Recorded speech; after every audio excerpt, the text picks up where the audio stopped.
Dave Arnold, your host of Cooking Issues, coming to you live from the heart of Manhattan, the Rockefeller Center. Joined, Newsstand Studios. Joined, as usual, with Nastasia the Hammer Lopez. How you doing, Stas? I'm good. You good? Mm-hmm. Yeah. We got Joe Hazen rocking the panels. Joe, what's up? Hey, how you doing, man? Great to see you. I'm doing all right. We don't have, John's not here today, and our West Coast crew, because we're taping at a special time. So if you happen to be listening live on the Patreon, you can call your questions in to 917-410-1507. That's 917-410-1507. And I'm assuming a lot of our listeners are going to have good questions. Maybe they're not here to listen, dial in right now, but we got some good questions for our only guest today, right, Stas? Mm-hmm. By the way, I feel really bad. I was late. This is like old school me. This is like Roberta's era me coming in late because we changed the time. Joe, you kind of slapped the lateness out of me somewhat. It used to be I would always show up at 12:10 for a 12 o'clock show. Yeah. And I was told that that's poor form. Penalty by fine. Wow. Right? Damn. Is that? Oh, that's like pay for the nanny. That's like the yeah. Pay for the nanny. Pay for the nanny. Payforthenanny.com. That's my next. Yo. Hey, I'm not going to go into any stories because otherwise we'll go forever. But childcare, paying extra for childcare is a freaking nightmare. And Nastasia has some great stories, but we're going to either get to them at the very end or next week, right? Next week, yeah. So that means that you and I aren't going to be able to talk to each other for a week. We're going to see each other tonight. I have to go. Whatever. We'll talk about that later. Oh my God. The Rock has a booze apparently. Oh, yes. I don't know what it is. It's the top-selling booze, I think, like maybe of all time. Really? It's like in its first year, it was doing triple the sales that Casamigos did, like at its height. Wow. I don't work for him. I'm just, Well, those were the dulcet tones. You have a very good radio voice of. I'm going to try not to butcher your name. We talked about it beforehand. Jorge Gaviria, not Gaviria as I said before. Gaviria, who I met many, many years ago. The folks at Cosme were doing a demo at the Star Chefs when it was at the over in the Hudson River. Yeah. And they were doing a great. That was the one where they were demoing. I think that's the one where they put the hoja santa leaf on the inside of the tortilla and flattened it down and cooked it real pretty. Oh yeah. Great demo. Nastasia will remember that as the demo where I said I hope I get stabbed in the back. Yeah. I want to stab myself in the back. It was the worst demo ever. That was the demo at Star Chefs when the AV guy was so high that he was laying on his... No, he was hungover. He was laying on his back staring at the ceiling instead of running the panels. Yeah. Anyway, so Jorge is the founder of Masa, and if you guys don't know, it's the only real place to buy good corn. Like anywhere. Is that true? You say? Yeah, I mean, people sell some American corns, yeah. but like if you want do you also do Guatemalan or just Mexican? I can't remember. just Mexico. Yeah. Which is like, it's a lot. Still a lot of ground to cover. Oh, yeah. I'm not saying that you need to branch out, but I'm saying like there are good places to buy like old American styles of corn. Totally. Right. We're a one-stop shop for Masa supplies. Like right. as high, as high geek as you need to go, or as sort of like introductory. We meet you at whatever level you're at. So I mean, you have it. The reason you're here is you have a new book out. You had a pamphlet for a number of years on Nixtamal. Yeah. Oh, but let's just do this. Can we go back? Let's go way back. Well, back in time or back in what we're talking about. Vast majority of the people listening to this show are down with nixtamalization so far. They are. But for people who aren't, let's just be completely inclusive and explain. Give me nixtamalization in a nutshell. Nixtamalization is an alchemy process that imbues corn, not the sweet kind, but like the field corn, hard kind that doesn't really taste very much. It's kind of like inedible. It makes it nutritious, workable, elastic, and it becomes a superfood. So literally just the process of cooking corn in water that has a little bit of some kind of alkaline agent, calcium hydroxide, and it renders it into like a workable, form to grind into a workable dough. Right. So, for a long, long time, people in America and even in Mexico, frankly, right, who made tortillas, they were using a product called Masa. Mm-hmm. You want to describe? Yeah, like Maseka is like the proprietary eponym of masa harina, right? So like Band-Aids are to bandages, Jello is to, I don't know, like red gelatin snack. Maseka is the most well-known brand of masa harina, which is the dehydrated version of masa. Masa is the finished product of corn that's been nixtamalized, ground, and then it's dehydrated. In Maseka's case, it's dehydrated at a really, really high temperature, so it kind of just denatures the product. It's pretty flat flavor. It's kind of like the Checo pasta, you know what I mean? Stas. Love. All right. Love? Okay, let's go back. In the book, you liken it to Bisquick, basically. Yeah. It's like Betty Crocker. It's the best. Well, actually, it has a lot of same problems. So, like masa harina, whatever. I always call it by the brand name, whatever. Even though I actually don't buy Maseka brand, I don't think it's not what they carry in my store. Yeah. I have it in the house. I always have it in the house because it's simple. It's unlike making a biscuit or pancake where it's literally an extra 13 seconds to add the other stuff to it, right? In the case of making real masa, nixtamalizing, you're talking about like 10, 12 hours sometimes. Yeah. There's a reason why this product was created. It disrupted this sort of traditional, like incredibly labor-intensive process. Right. So let's go. Our people are very kind of like science-minded people. So let's get into it. So corn, as opposed to wheat, right? So you take wheat, you stick wheat in your mouth, you grind it up in your mouth, you can break it. It's hard. I wouldn't want to mill wheat all day, but especially a lot of the older wheats are soft, right? And there are a lot of floury corns, but corn is still rather difficult to grind, right, on its own. Also, corn doesn't have gluten in it, right? And there were no staples in the Mexico, Guatemala, or anywhere, in these two continents. There was no staple that had gluten, right? Yeah. They also didn't have barley, right? They had corn. And the grinding technology, they never really were using, that's interesting. When did the rotary grinders come in for things like agave? Was that later or was that early? I mean, I'm not sure exactly the rotary grinders. I mean, I know that the whole nature of grinding as it relates to nixtamal was around the turn of the century, 20th century. So like early 1900s, the advent of electricity, and it really was quite a phenomenon. Right, but the animal-powered, like, giant stone rotary mills for, like, agave. Anyway, I don't think it's as ancient as like the metate mano. So metate mano, mezcal is like 400 years old as a tradition. Yeah, I don't know. Yeah, like I didn't bother looking it up, and that's not the kind of thing that I study too much. But nixtamalization, you go back thousands of years, and you have pictures, sculptures of women on their knees on the ground, leaning over the metate, which is the grinding block, and with the mano, which is hand, right? Yeah. Boom, boom, boom, grinding. Incredibly difficult work. Oh my gosh. Incredibly difficult. Would be impossible to do dry. Yeah, not pleasant. You could, but why?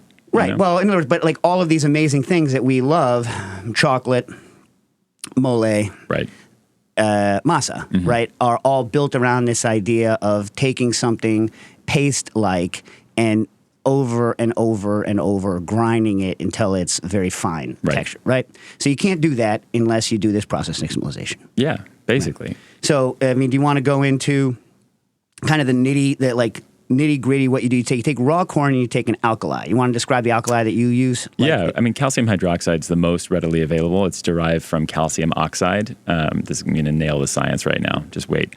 Calcium oxide, which then comes from limestone. It's calcified limestone. So you could use that. You could use ash. I know that. Did you ever experiment with ash? Yeah, we talked about it maybe 10 years, like right when you were starting. And I had a house in Connecticut at the time, and I started saving my ashes in a bucket, and then, but it never tasted right to me. Did you ever get a good result? You said that people were getting really, really good results. I don't know whether I was using the wrong wood or I was just being impatient. I don't know. I never boiled it, and maybe that's what you need to do. You definitely need to boil it. Yeah, it has like a nice campfire quality to it. Really? Yeah, it's lovely. I would do it again. Give it a shot. I'll try. I don't have a source of wood ashes anymore. I got to get someone to send some to me. But I do know from later research that up these parts when people were taking corn and making like hull soup and stuff like that, it was all ashes. And I'm assuming that because the thing I always wondered, maybe you've done some research, is that a cow, which is what I think is universally used. Yeah. Cal is calcium hydroxide, Yeah, right? right. But like to make it from shells, you need to heat it to an like astronomical temperature. I Yeah. tried. I couldn't. Yeah. I wasn't able to do it in my house, even with a blowtorch, right? Yeah, Because I yeah. need like a kiln situation. But I gathered, I think from reading your book, I don't think it was something else, that there are natural deposits of it in Mexico. Is that true? Like, Yeah, I mean, definitely. I mean, all sorts of shells were used in mussel shells, all throughout North America as well. I mean, this isn't just limited to Mexico. Mesoamerica covered, modern day Central America and parts of North America. I think what's interesting is the, even what's it called? Tequesquite. I don't know if you've ever used that. I've tried. I never had someone next to me who was like, "This is what you do with it." You know what I mean? So like, hopefully I bought some. Hopefully the book will get you there. Yeah. So I bought it, and then I was like, yeah, it's used more now as sort of like a flavoring agent, but you can actually nixtamalize corn with it. But I actually remember you had the only deep dive I could find on the internet, which is saying something. I mean, this is great. It was like 10 years ago, but like more. You did it. Yeah. You did a deep dive in nixtamalization where I think you did rye, among other things. And I want to say you put calcium hydroxide in your mouth to taste it and burn your tongue. Lie by mistake. I ate. So when we were packing up the French Culinary Institute, I think the Nixtamal post was right after Nastasia came on board, right, Stas?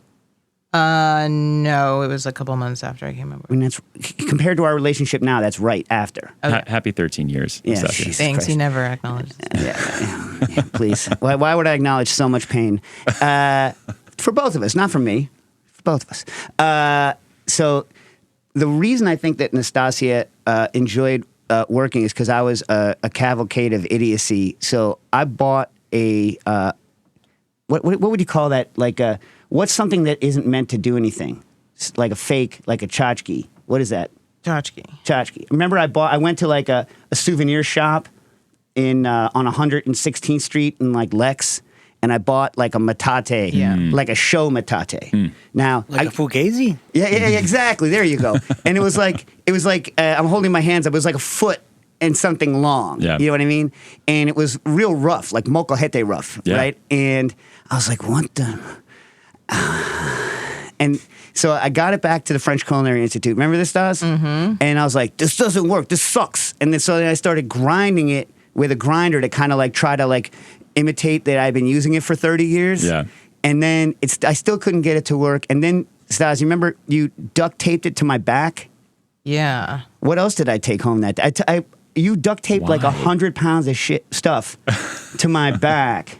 Because he then, refuses to take taxis. Oh, what am I, made of money? Yeah, I mean, we don't know each other that well. Yeah, but- I never got it to work. And then I bought a Corona. My God, do they suck. And in fact, all right. Not the beer. Just No, the beer's fine. I mean, Yeah, it's okay. great. If you want to drink seltzer, but instead you want beer, Corona is, wow. it's the seltzer of the South, you Wow. know? You disagree? I mean, it's there's nostalgia there for me. That was the first beer I tasted at the age of 2. Like you gotta. Hey, there's a place for it. at the Yeah, I table. guess. But then you move up to the Especial, right? You get the Modelo. yeah. They're all owned by InBev. It doesn't Yeah, matter. it's all this. I was gonna say it's all the same. All the same people. Anyway, so it's always been kind of grinding that was the problem. But I was really struck, because unlike we were just testing out because there was nobody. There was only Tortilla Nixtamal in New York City that was at that time who was doing nixtamalization. Yeah. And it was just I didn't understand why there weren't good tortillas here. Same. I just didn't get it. But you actually did something about it. Yeah, I mean, honestly, so I read your article at that time. I remember connecting. I dropped off like 6 bags of corn. Oh, at they're Booker and great. I Dax. nixtamal. Yeah, we nixtamalized Yeah. them. But then the problem is that like I bought the Nixtamatic, which I know you're not a huge fan of because the folks over at Rancho Gordo, that's the one Whatever they it takes. had. Yeah, Whatever it takes. but I think in your book, you give the actual reasonable solution. By the way, if I hope somebody is listening to this that has money, because if you have money, right, just you're bringing in a good grinder now, real Yeah, one. we actually we were inspired. I was telling this to Nastasia earlier. We saw the Searzall, and I was like, my God, if they can make a Searzall and not kill anyone, we can make a really, really heavy duty grinder and do the same thing that's tabletop. So yeah, we made it. It's called Molinito, and it's kind of a revolution. The stones look pretty sick. They're real. Yeah, they're hand etched in Puebla. They're from a quarry there, and it's legit. I mean, it's basically what used to be 10 grand, and like require 3-phase electricity. Like you could not start any kind of nixtamal operation without a pretty significant, investment. And it's not to say it's cheap, but like we make it work. But even like I know people. I think wasn't it Stupak that brought in like a grinder? He still paid a lot of money, but it wasn't made for the U.S. market, and so like you have to like jury rig it and all this other. Yeah, like, we had the same issue. It's like we had, at that time, it was 2014, we had right around the corner from there, Rosie's was opening up. Who else? I mean, there was it was just a moment, 2014. There's so many places that were opening up and trying to do nixtamal, and now we had this source of corn, right, that they could all tap into. And I'll never forget, like opening day, all of their grinders went down. Like they weren't built to last, so we spent a lot of time trying to figure that out because nobody could buy the corn we were offering if they didn't have the way to grind it. So, right. Yeah. Right. Well, that's so. How big are the stones on yours? They're 5-inch stones. It's a countertop. I mean, it's the size of this little, this interview table. It's about it's like the size of a small microwave, and I mean small microwave. It's like about 80 pounds though, because the stones and the motor. Yeah. Well, that's the thing, right? So, I mean, the issue with the Nixtamatic, the issue with the Nixtamatic is that the stones, they're not stones, they're steel plates. Yeah. They're not as good. I think you can get a stone. I've never actually seen it, but I've heard you can get a stone aftermarket. I've never seen it. I haven't seen it. And the motor is troublesome. The motor I burnt it out. It somehow came back to life once. I don't know how I got it to come back to life. But grinding, So you got to mentally separate people between like a single pass grinding situation, which Masa is either single or double, but it's not continuous, right? The way you're grinding it by machine. Whereas traditionally, it was attrition grinding over time. So like the woman would grind and pull back and the same thing again and again. She got multiple cracks at it, right? And it's backbreaking labor. Yeah. But in a single pass or double pass situation, you have to put a lot of power into it. Like, It's a real motor, not like a garbage can motor. No. You need like a real motor. And that's, I think, where probably a lot of the money is, right? Is the motor and the stone. I mean, to make it. Yeah. I mean, and stainless steel ain't cheap. Inflation. It's crazy. Yeah. Oh, my God. So, so how many pounds an hour? How do you rate it? It's about 60 pounds of masa an hour, which That's is a lot. Which is, I mean, like for all things good. We had a party there last night. Thanks for coming, Dave. Great to see you. I was working another party. I was working. He never goes to any parties. I was working. Unless they're like by his bartender. I was literally I wasn't going to a party. I was working it. I was behind the bar. You know what? Sons of bitches. Thank you, Joe. I mean, it was, what were we even talking about? Just that you didn't come to the party. What other thing happened? We were talking about how much power. 50 pounds an hour? So it's about 60. So for all things good, that was we did a class in 2019 just before the pandemic. Matt Diaz came over, his partner Carlos. They hadn't quite launched the restaurant yet.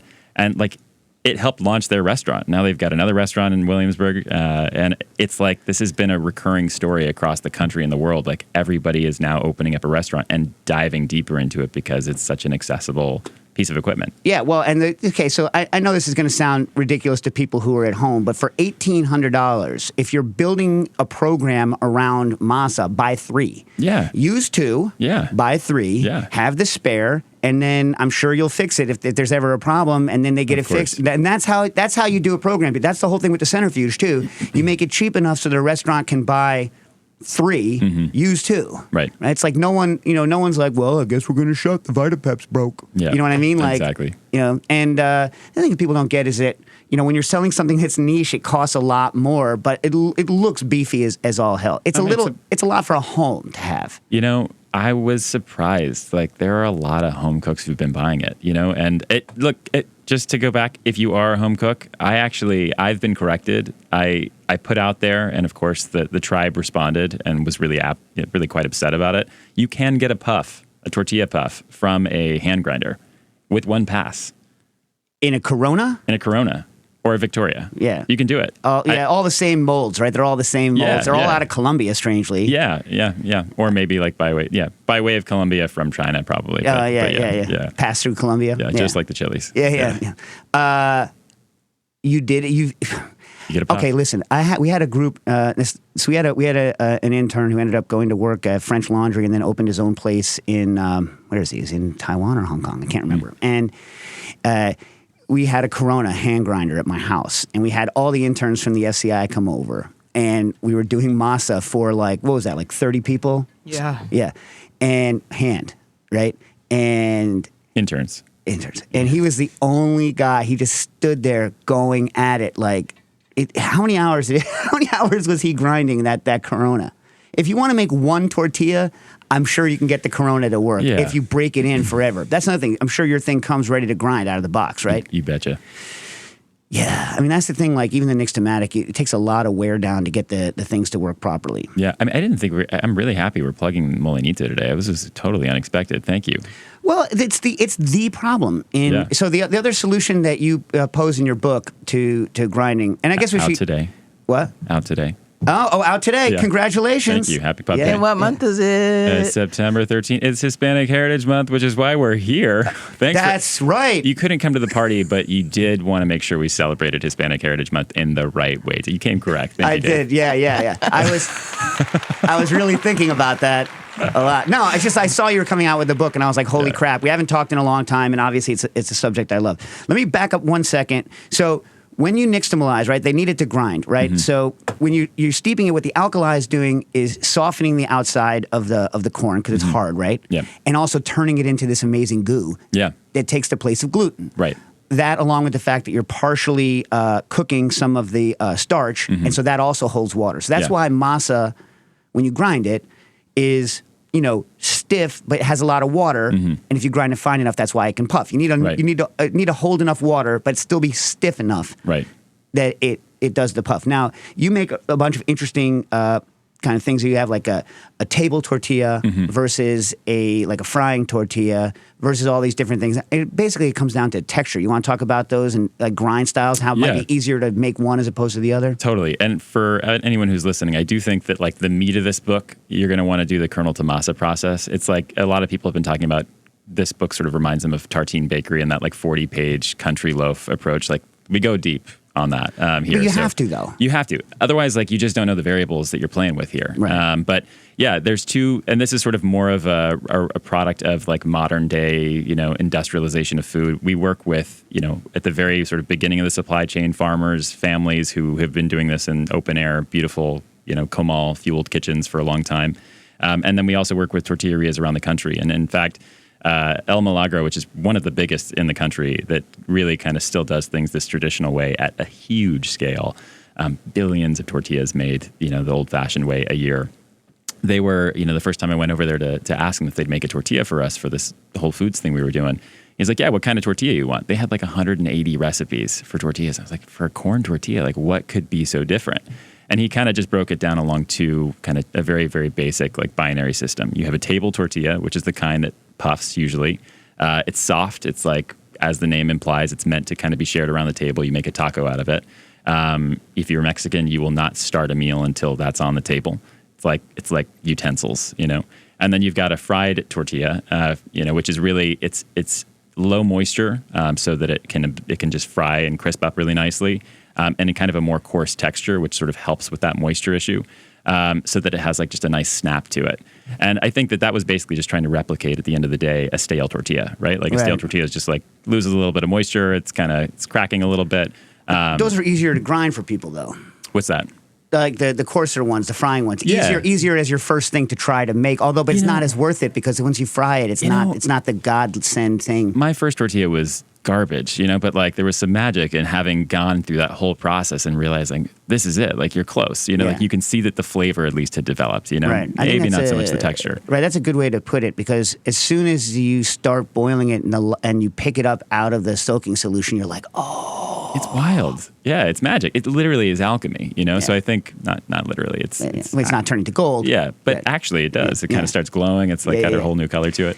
But yeah. Okay, so I'll just say this: don't let the equipment hold you back. In the book, you give very good instructions, and you're also like listen, just get to it how you can get to it. Yeah. You know what I mean? And so the food processor, obviously, the problem with it is the grind's too wet, and so you're like, listen, just add a little masa harina to it to get the texture back where it needs to be. Yeah, you could do the oven, but like just cut it with some good masa harina. If you're gonna do it buy some Hacienda Masarina, which we also offer, by the way. There you go. Yeah. Well, that's the thing. So you offer that. You also, I see you have a collaboration with Hayden Flour Mills. Yeah, we did a 50-50, you know. How does it taste? I haven't tried that yet. I think it tastes great. Some people are confused by it. You know, I was talking to Rick Bayless. He's like, I appreciate it. I want one or the other. Do you put lard in it too? I put a little bit of coconut, if like coconut oil, depending on what I've got. Asiento I can use sometimes too. But yeah, some kind of fat. Your call. Right. It's great. It's delicious. As much fat as I would put into a flour tortilla? Because that's a great wheat for straight flour tortillas. It's great. It really is a perfect mashup of like two of, the world's greatest grains, When I wrote that original like years ago, that Nixon, I got a smackdown from a bunch of people from that area all the way up to like, the old you know how old Mexican culture goes all the way to like Colorado, basically, southern Colorado. So one of my good friends is from that culture, and he's like, "You son of a," he's like, flour tortillas aren't tortillas. He's like, they're good. My family's been making them for hundreds of years. Oh yeah, suck it. And I was like, oh, sorry, man. Yeah. You know what I mean? Like the flour tortillas we get in the supermarket are not good. Compared to like the one that his grandma made. Of course, yeah. But like, I think what I go into this book, it's like once you understand the history, like there's a place for this stuff. Convenience has helped us all, navigate having kids, make more time. Like we just went a little too far in that direction. So it's just good to kind of reconnect with like the true essence of what these foods are, which is tradition. And I think corn tortillas, the ones that we typically eat, are more even debased than the flour tortillas are. They're both pretty bad. Yeah. So when you make masa, how long do you think you can keep it before you have to make a tortilla with it and have it be good? Because Stas, you used to buy the masa, right? When you were a kid growing up, you could buy the masa. Yes. It depends. I mean, like a lot of folks will put, additional cal in it, which acts as a natural preservative. It's a basic agent. So, Mexico City, for example, what I notice about the masa there is that there's a lot more calcium hydroxide. It usually has a little bit more of that yellow tint as a result. Yeah. And it tastes more like cal, but it does kind of extend that shelf life. If it's just like masa unrefrigerated, maybe for like 12 hours. But if not, it's high moisture, right? So maybe 75% moisture, and it's gonna ferment really quickly. So you got to put it in a refrigerator. But like any starch, it starts to degrade. So it really is something you want to enjoy as soon as possible, especially if you're going through all that effort. Right. Yeah. Have you noticed that? Like as people start doing their own stuff, they tend to over-cal it just to prove that they've called it? Yeah, let's get this out of the way. 1% calcium hydroxide to corn is a foolproof way. It's going to give you the flavor of the corn that you want. It's going to really, really kind of accentuate it in all the right ways. It's going to be the perfect balance so that it's not going too overboard, tasting too much like calcium hydroxide, which can taste like bile. You know? When it's overdone, it's unpleasant. It's really not tasty. What do you think about the idea, and you mentioned a little bit about starting with blue varieties just so you get a feeling for the pH, because you can use that as a color test. Do you like that kind of? I think it's super cool. I mean, there's a page in the book where I kind of show you, like, if you go too much in either direction, in either the acidic or the basic range, like you just get the totally different color. Like it's a huge lever for color. So you got to be careful to really kind of treat that nicely. But yeah, you start to actually also realize that a lot of these colors that you see on the store shelves that are not refrigerated, that are just sort of sitting there for months at a time, like those are all manipulated with like acids, like bleach basically, which is look, if you've ever done it yourself, it's like it's kind of crazy and addictive, and it makes you sad when you look at a store-bought tortilla.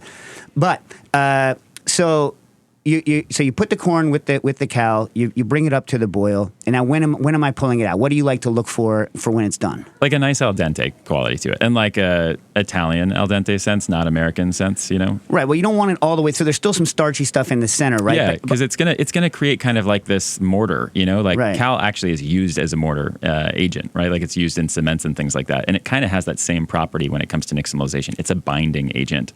It through a process called cross-linking, which again, those 40 pages you'll go deep into, I'm sure. Well, so when you're picking it up, because here's the thing I think that's easy to mess up, because I do think it makes, some people have always like, well, can I pressure cook it? I'm like, no, it doesn't really, no. Yeah.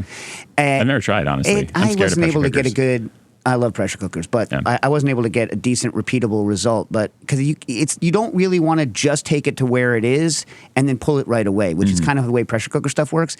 You want to cook it for not that long. I forget what I usually would do, but then you have to let it ride. You have to let it sit out. So the trick is, right, how do you figure out when to stop it so that the carryover on the soak is the right amount? Like what's your Yeah, I mean, I honestly, I go to the point where it's like it still has a little bit of granularity in the center, and actually I took some photos of like the actual perfect Goldilocks state. You have some beautiful cross sections of corn in this book, by the way. It's like blah, blah, blah, blah, blah. I know it's not fit for the show right now. We can't go into it. But it's like I heard this is a family show. Yeah. So I saw that corn, I was like, ooh, corn. The photographers were like, "Why are we doing this shot?" I was like, "Just my people need to see this." I was like, people, you got to buy it just for the corn cross sections. You know what I mean? In the different states, yeah. You should have made it so that it folds out. Publisher put the kibosh on that one. The next go around. I mean, like, Stas, have you looked at this yet? No. I was like, oh shit. Yeah. Wow. Yeah. Right. All right. So can you? For anyone who's going to end up buying this book, please buy it wherever books are sold. Whatever. Buy it at Kitchen Arts and Letters. Yeah, I mean, I was going to say I stopped by and Matt is just the loveliest. He's been.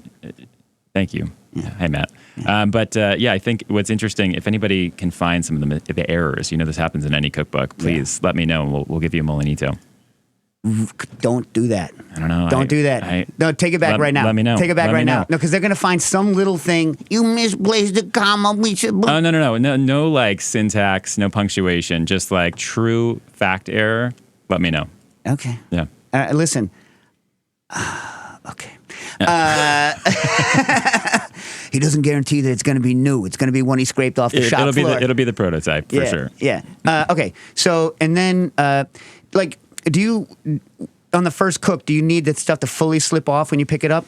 You definitely want to make sure that the skins are coming off. So like there are actually scientific like temperatures and sort of times that you can look at, which actually really depend on the size of the cook. Like you doing it at home is going to be very different than a 2,000 foot cooking or 2,000 pound cooking tank at a tortilleria. So there are differences, but there is kind of like a sweet spot that I talk about. I think without going too much into kind of the technicals piece, just if the skins are sliding off and it's starting to taste like a tortilla, that's when I turn it off. Okay. And like imagine that it's going to cook for another 10% unless you shock it in ice, which is something that actually the Cosme started to do in the early days. I mean, I used to do it when I effed up. Yeah. Oh my God! Yeah, totally. And then I'd throw the stuff in. You know what I mean? Yeah. And then how long do you let it soak?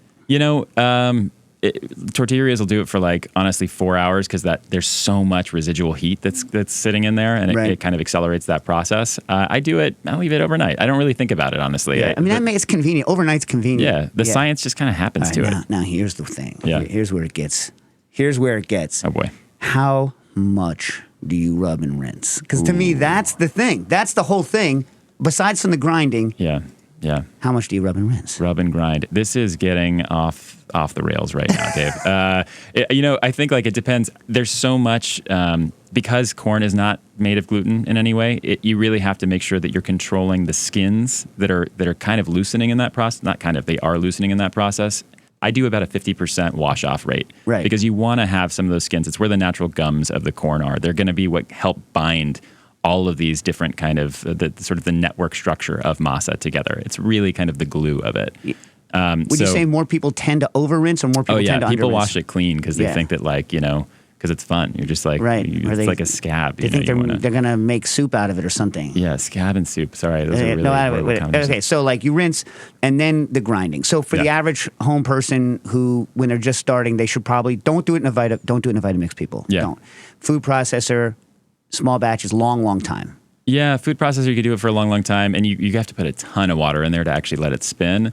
I mean, truly, the Victoria, like I'm now a convert. It's like the only reason we even sell it is because somebody was like, I look at the puff I'm getting. I was like, how many times did you roll that through? Once I don't know, man. I don't believe it. Have you? Okay. I've done it. I see it. Okay. Yeah. For like 2 tortillas would be great. Have you, people, what about the meat grinder people?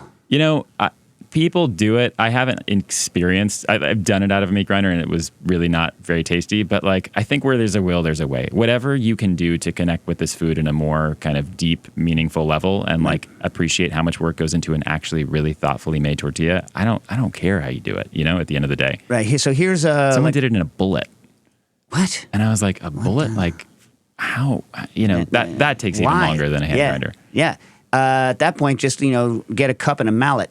The the one that I did but the problem is it's still more equipment. Is I did it in one of the the idli grinders, like the wet, the ones that they used for chocolate now. Yeah, like a melanger. Yeah, so you blitz it in the food processor. That's the thing, you have to pre-treat it. Yeah. I made that mistake. Yeah, it was just like rolling off. It can't go from corn to masa. But if you get it to that pre-grind, you can do it pretty stiff. Yeah. And then for like hours. Yeah. It mimics someone on a metate mano.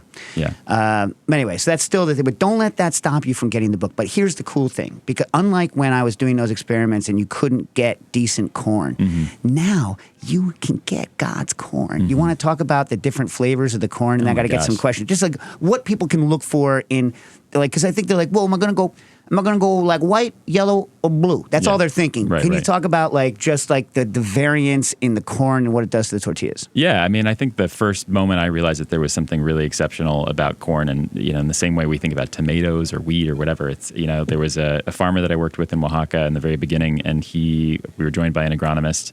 He said to take a bite of a kernel, a raw kernel, which is like not exactly palatable at that point. I was like, my dentist would really have a problem with this. Took a bite of it. He's like, what do you taste? And it was a yellow, really, really vibrant yellow corn. And I was like, my gosh, I don't have a sophisticated palate, just to be clear. So this is not me like waxing poetic. This is genuinely what a really unsophisticated person tasted in that moment. It was like carrots and butternut squash. It's like, yeah, beta carotene is something that is found in both this and, butternut squash and carrots. I was like, my God, it was a revelation. Like when you are not breeding something out of what sort of is naturally sort of imbued in this corn to begin with, for the purposes of yield or, shelf stability or whatever, you have an amazing array of flavors. So that was like my entry point. But every variety has its own kind of distinct flavor, but also texture is really important. I think that's sort of, to me, the one that I would start with is like, is it a really light starch? Is it something that's going to create a really airy tortilla? The bolita, the variety that I first tried, which is what our yellow masarina is made of, it's incredibly dense, and it actually is the only corn I've seen that can support those 14-inch tlayudas that you see in Oaxaca, and specifically that Central Valley. And what's cool is you start to understand, that's why all of these tortillas throughout Mexico, Central America look different. They taste different because the corn is different. And so it's, we could go on. There's like thousands of varieties of corn to choose from. But, we offer about 20 on our site at any given time. And if you are not wanting to go through the kernel to masa process, there's no judgment. You can approach every recipe in this book with masarina as well. And honestly, to me, it's never been a better time to kind of explore at any angle, at any level, all that Masa has to offer. You brought out a press too, right? Yeah, so we were bringing out Cosme. Actually, they would ask us to bring back. We gifted them a press from Oaxaca. Is it it's one of the pipe style ones, right? Flat plate pipe ones? Yeah, it's like steel, and it was made probably with like lead-based paint. And then, just because it's healthy. And we kept bringing it back, and they were like, we got to bring more back. And I just finally at one point was like, I think I brought back a dozen of them. They're really cumbersome to bring back. I asked this lady at the market, Doña Rosa, I was like, can we like set something up here? Like, can we buy like 1,000? She's like, she actually said no. Like, she was like a hard no. Didn't want to make it. No, she was like really, she was hard to get. And then after like about a year of persistence, she was like, all right, fine. So we've had a great relationship with her for the last 3-4 years. We pay her whatever she wants at any time. And, those prices have steadily increased. But to me, it's like, it is the simplicity of that tool. It sort of belies like how huge of an impact it has on the actual finished tortilla. Yeah, because I have a bad one and the spacing's wrong, so I have to like put like a spacer into it to get my tortillas the right thickness. Yeah. And are you a Ziploc or what's your? I like the thinnest plastic you can get. Like the lighter the weight, the better. So like a nice like little produce bag from the grocery store is great. We're actually I think we're going to do like a recycled plastic bag that can kind of mimic that experience, because it's so hard to find. You don't always have a plastic bag laying around the house, but Ziploc works. Parchment, I find like bursts a little bit. Too much. I've used Saran in a pinch, but it sucks. It sucks. Mm-hmm. Have you ever gotten good at this?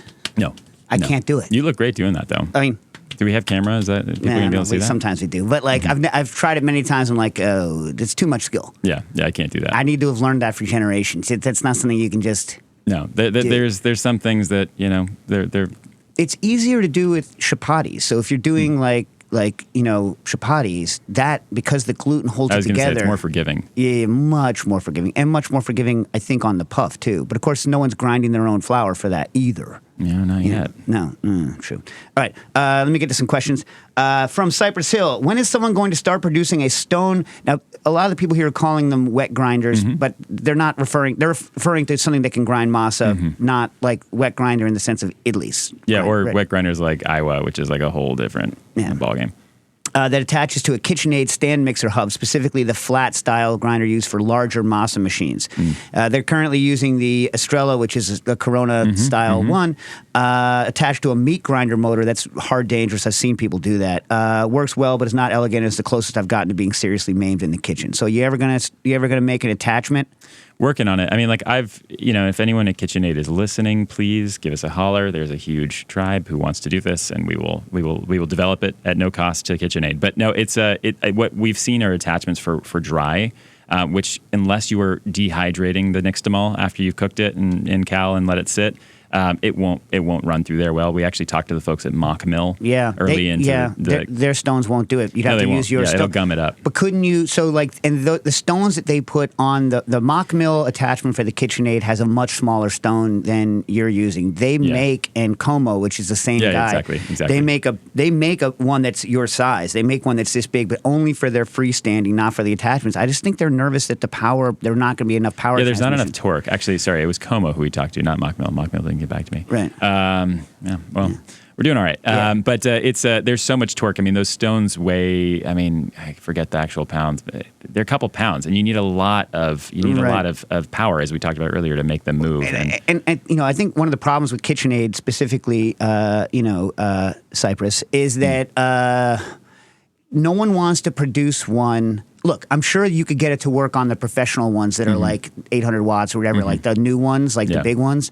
But then someone's going to put it onto an older unit. You're going to get bad reviews. It's going to be bad, and no one wants to do that. So I think it's the backward compatibility is going to make it difficult, right? Maybe they'll do it for Hispanic Heritage Month next year. Maybe. Yeah. Maybe. Well, but the thing is could they, how much of it's just the stones and how much of it's the power, the grind on the stones, and how much it's both. the power? It's also, basalt is really hard to, we're talking about, it's very porous. It's not, you have to continuously cut them to make sure that they're actually doing their job properly. I think that's another issue too. I think granite is what might be used for the Comos and the Mock Mill. They use a composite, synthetic which is like it's aluminum. Not, it's like a grinder stone. Aluminum oxide, right, or something. Yeah, something like that. Like it's the same stuff that you have on a bench grinder. Right. Right. Yeah. Which is the problem with that with masa is that it heats up really high and it really kind of denatures the natural oils that you find in masa. It makes sort of a more gummy right. And texture. I know with my Nixtamatic, when you mess up and you gum, it steams like a mother. Yeah. Like it's okay.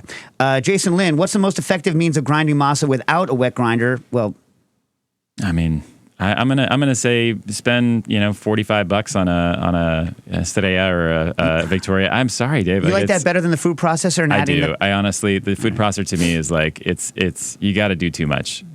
You're compromising it. All right. What advice do you have for tortilla cooking consistency? I find that I can get the first couple to turn out well, but then the third or fourth sticks to the pan with a vengeance. Haven't been quite able to diagnose if this is heat or a moisture management issue or both. Both.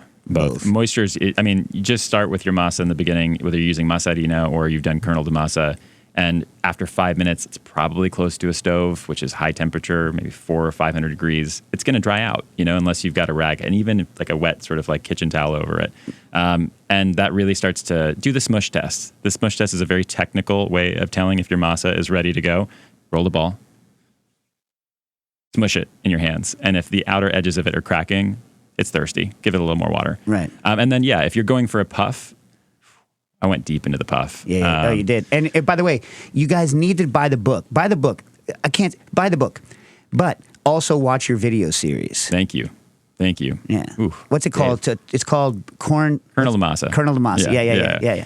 But the book goes even deeper. But showing it, like flipping it, and getting the puff. Because I forget.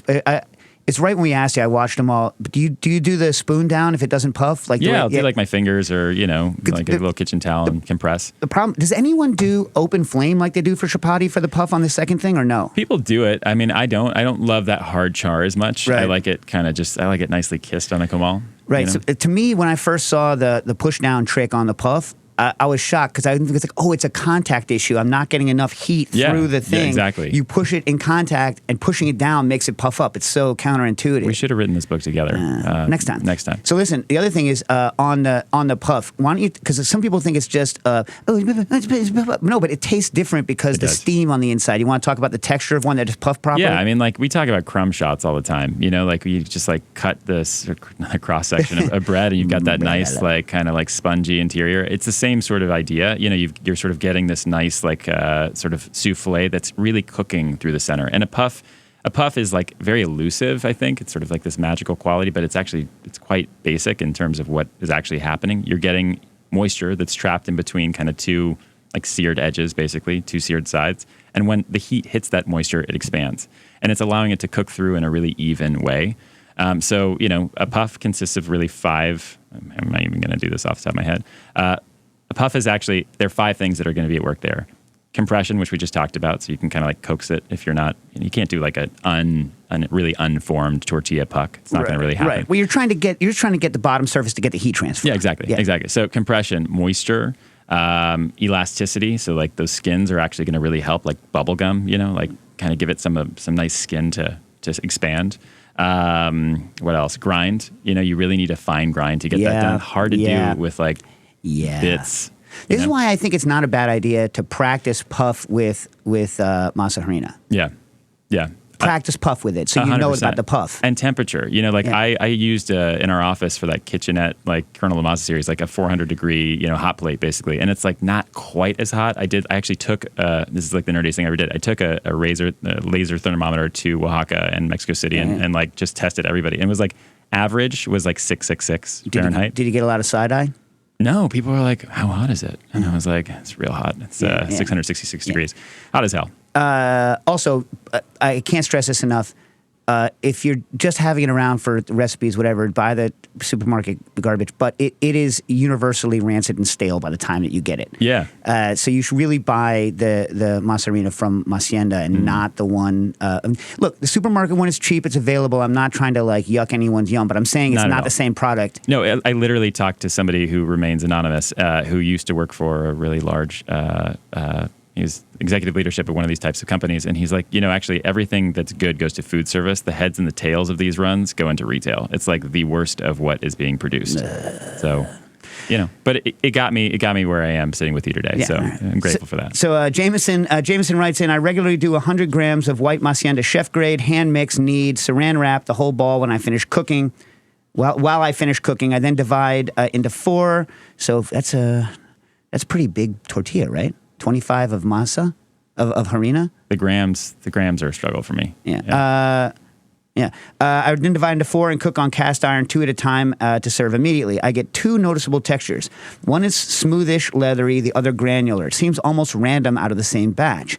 Any thoughts on why I'm seeing this and which version you think I should be chasing? Also, can you speak to which of your products you'll be using at the Cosme dinner? And loves your tortilla press and your masa harina. Thank you so much. You're so kind. I'm gonna say because we probably don't have enough time. Email us at info@masiena.com, and you will be shocked at how deep we go into the answer. But if I'm understanding correctly, man, there's a lot going on there. I think it usually ends up boiling down to moisture, which we talked about a little bit already. So do that Smoosh Test. Also, the temperature of the comal, surprisingly, like depending on what kind of, you said cast iron. Those are really tricky. You know, they like retain so much heat. We got 2 more minutes. You can go. This is just to let me know that I'm good. Yeah, keep going. But we can dive a little bit deeper together. But those are kind of the 2 most common areas that affect and impact texture. And then Cosme is doing a beautiful tasting, and it's also not just the food itself, which is phenomenal. I was there on Sunday. The cocktails, like, you know, the amount of just like. The catalog of cocktails that can come out of masa, or nixtamal in particular, is unbelievable. Tehuino, you know, like fermented, it's delicious. Yana did an amazing job. Yeah, you know what I've never done? They're not nixtamals. I've never done a lot with chicha. You ever do any stuff with that? Or you're nixtamal only kind of kid? Not just, you know, I'm loyal, but not, it's just time. You know, I've got a kid. That's the thing. All right. Craig, just a masa question. Craig Ware wrote in, 1 million years ago, you had a blog post about nixtamalizing rye grains. that experiment yield any significant results? I think you mentioned using lye as well, but warned of the risk associated. Do you have any ratios to share? I think I gave the ratio on the blog, and Quinn made the blog accessible again. It's delicious. Rye is a pain in the butt because the thing about corn masa is that there's no texture like it. It's awesome. It's like it's wet and dry. It doesn't stick to you. And rye is very sticky because of the pentasans in it. So it's kind of a pain, but it's delicious. Yeah. But it's not easy. I wouldn't say everyone should go do it. Right. But it is cool. So listen, Jorge, thanks for coming on. Go buy masa from Kitchen Arts and Letters. I think we have a Patreon discount. So if you're a Patreon member, you're going to get a discount on the book at Kitchen Arts and Letters. Who knows? Maybe we can work out something with Macienda for our Patreon people. I'd love that. Hey, if you need that blog post to live anywhere on the internet, we could use the SEO. It'd be great. Really? All right, yeah. We'll work something out. Thanks for coming. Do you have anything else coming up people should go to? I mean, we're popping up in cities all around the country, but stay tuned. A lot of fun content coming out. We did a series called Macienda Presents, which if you've not seen, just some of the greatest minds in masa around the country just doing amazing stuff. But yeah, it's a movement. I don't know. And on the way out, give me 3 corn varieties that are going to blow people's minds that they should buy from you. Oh man, bolita, amarillo, so yellow bolita, blue conico, and choco yule. All right. Jorge, thanks so much for coming on. Cooking Issues. Thanks so much, Dave.